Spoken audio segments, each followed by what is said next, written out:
What's up, Diamond Nation? Let's go. So, it's your girl, Coach Indy, and today we are going to be talking about meal frequency. Does it really matter? Nation, let's go. Let me turn that down.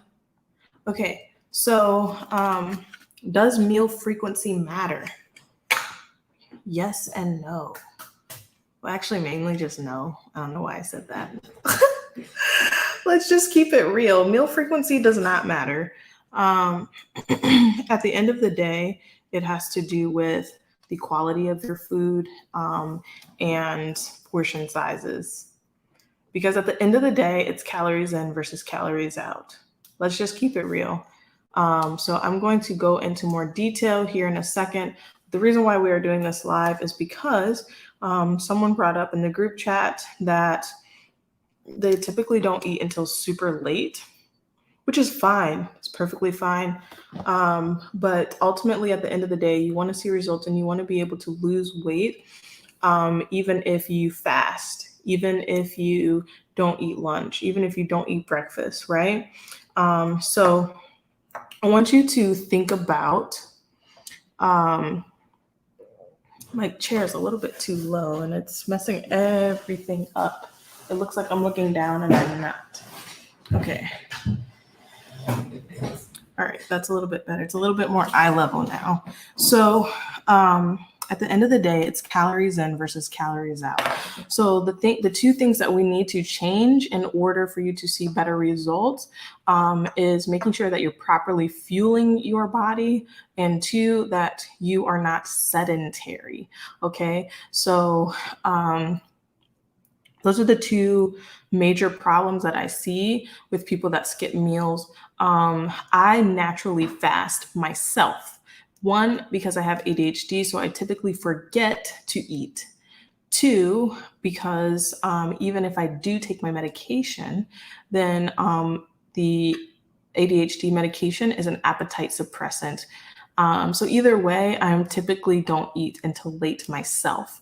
And so this is a problem that I have struggled with in the past as well, where I was not eating until 5 p.m., 6 p.m. It's something that I still do. However, but like it was like a real problem when I was naturally fasting, not even like trying to intermittent fast, and wasn't seeing results. Like still had the mom tum, you know what I mean? So you want to know like how can I get over the fact that I'm busy at work, I'm busy doing this, I'm busy caring for everybody else to the point where it's hard for me to feed myself. So a lot of you may be able to relate to having days where you're like, even if you don't fit this category of fasting or naturally fasting or being too busy to eat or feed yourself, then a lot of you may be able to relate to being so busy. Maybe you have like a ton of errands to get done or tasks to get done that you end up fasting, um, and you end up not eating until like the end of the day. And then you're like, oh my God, I haven't ate all day. Okay, so basically, there's people out there that they do that every single day. All right. And so, what it comes down to is that at the end of the day, me being an intuitive eating coach or mindful eating coach, you're not listening to your hunger cues, number one.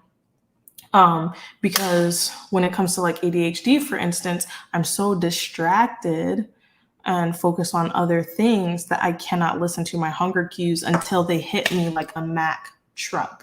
Okay.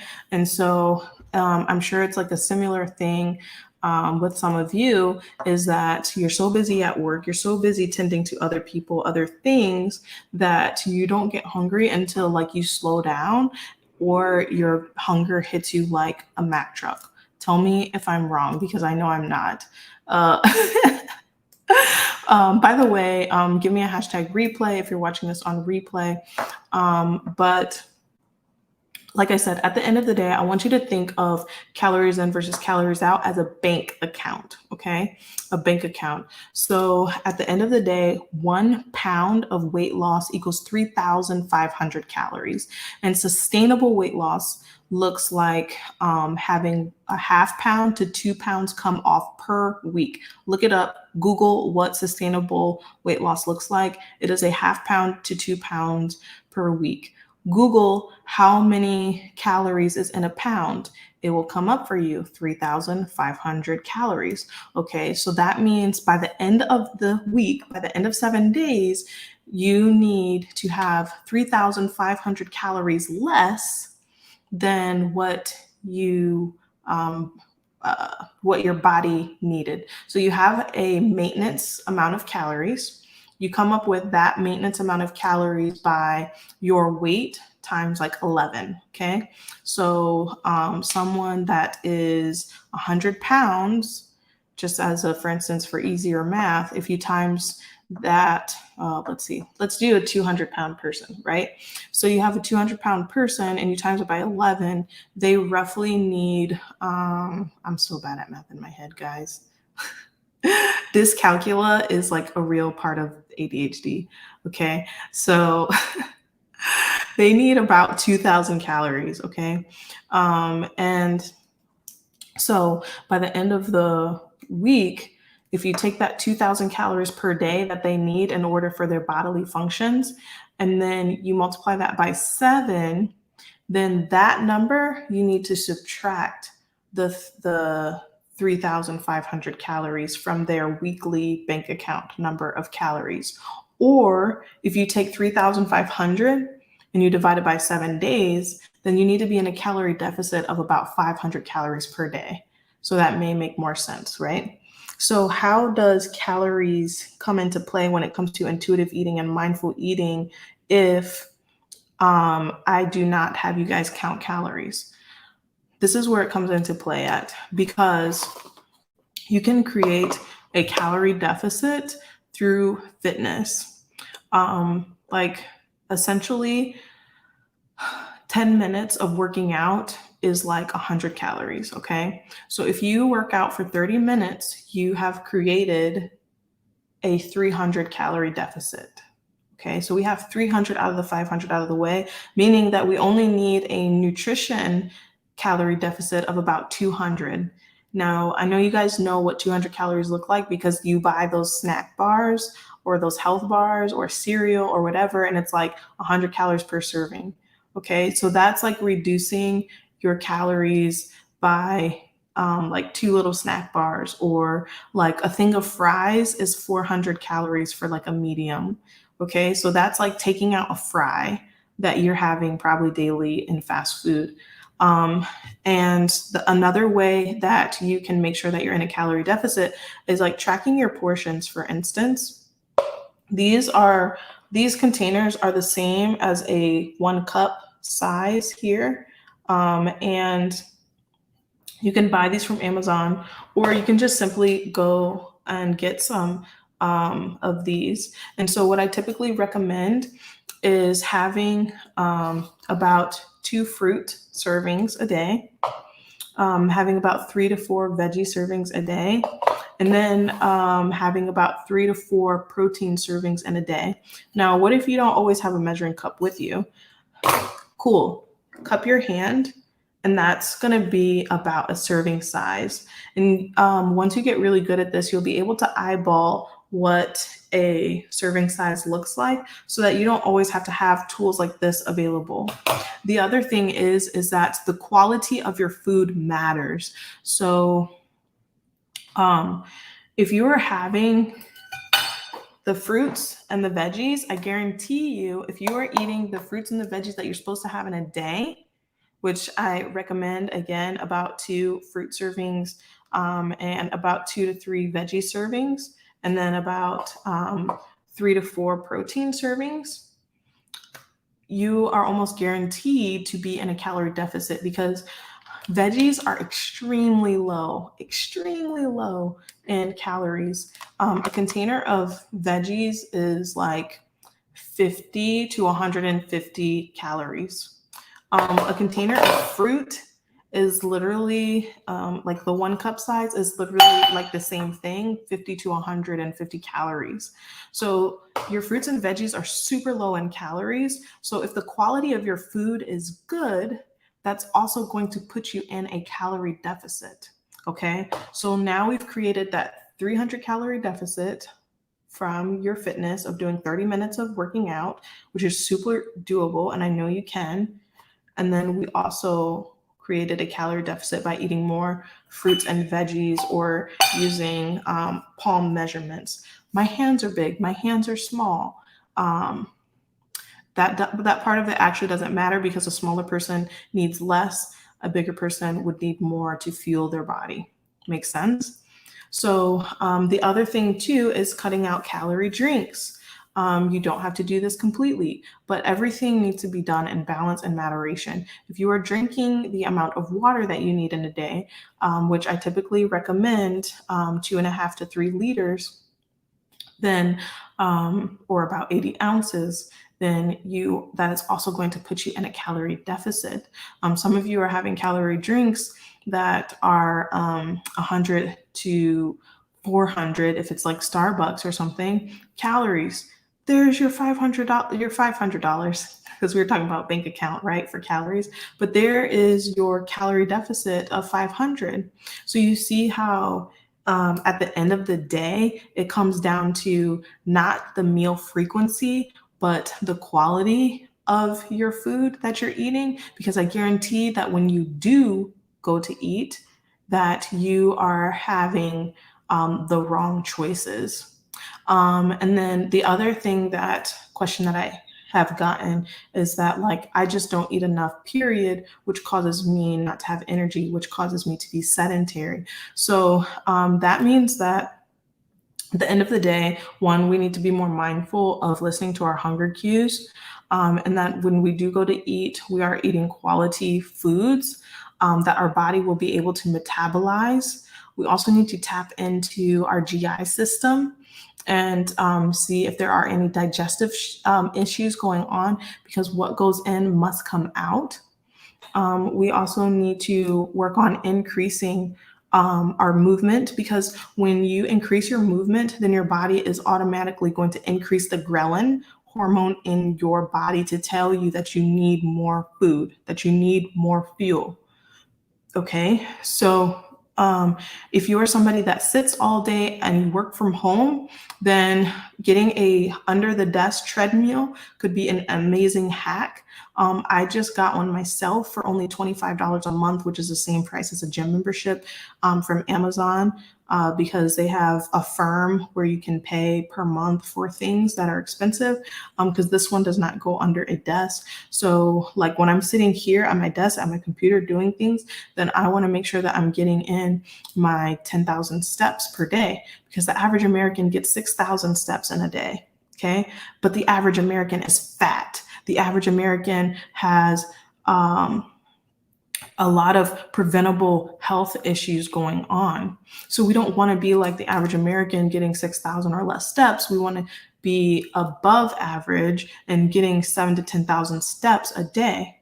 And you can track that with a tracker, your phone. There's even the little screen things that you can buy for literally only $5 on Amazon that only tracks your steps. And you can log those into the Diamond Nation Fitness app. I have a tracker for you guys that you can use in order to track your steps inside of the app. Just log it at the end of the day. Okay. So step count, food quality, drinking more water, 30 minutes of activity. So those 4 things should solve your issue, because at the end of the day, breakfast, all it means is breaking your fast for the day, because you have slept for 8 hours. So you're breaking your fast of fasting while you're sleeping. So it doesn't come down to like needing a breakfast or needing a lunch. When you do eat, what are you eating? Are you binging because of restriction during times where you were working and too busy to feed yourself? Okay, Can you become more cognizant? Can you set alarms? Can we think outside of the box in order to remind ourselves to eat? Can we just gradually increase habits and not focus on perfection, but focus on progress? Because it's all about progress. Weight loss is not easy. If it was easy, everybody would do it. If it was easy, the majority of Americans would not be overweight. Okay. So that means it's going to require effort. It's going to be hard. Don't expect it to be easy, but be up for the challenge because you can do it. And so like that's my little spiel basically, is that like if eating at a certain time of the day makes you sick, eat when you can, but then make sure that when you do eat, you're getting in good amounts of food, good quality of food, that you're moving your body so that you can increase your ghrelin hormones. And then you can also implement things like a protein shake that would also give you vitamin and minerals. So maybe you have some nutritional gaps, because we all have nutritional gaps of maybe some vitamins, maybe some minerals that are causing you fatigue and makes it hard for you to have movement, to want to have the energy. So in the product recommendations in Diamond Nation Fitness, I have all types of vitamin recommendations that I personally take, that I recommend you talk to your doctor about taking them.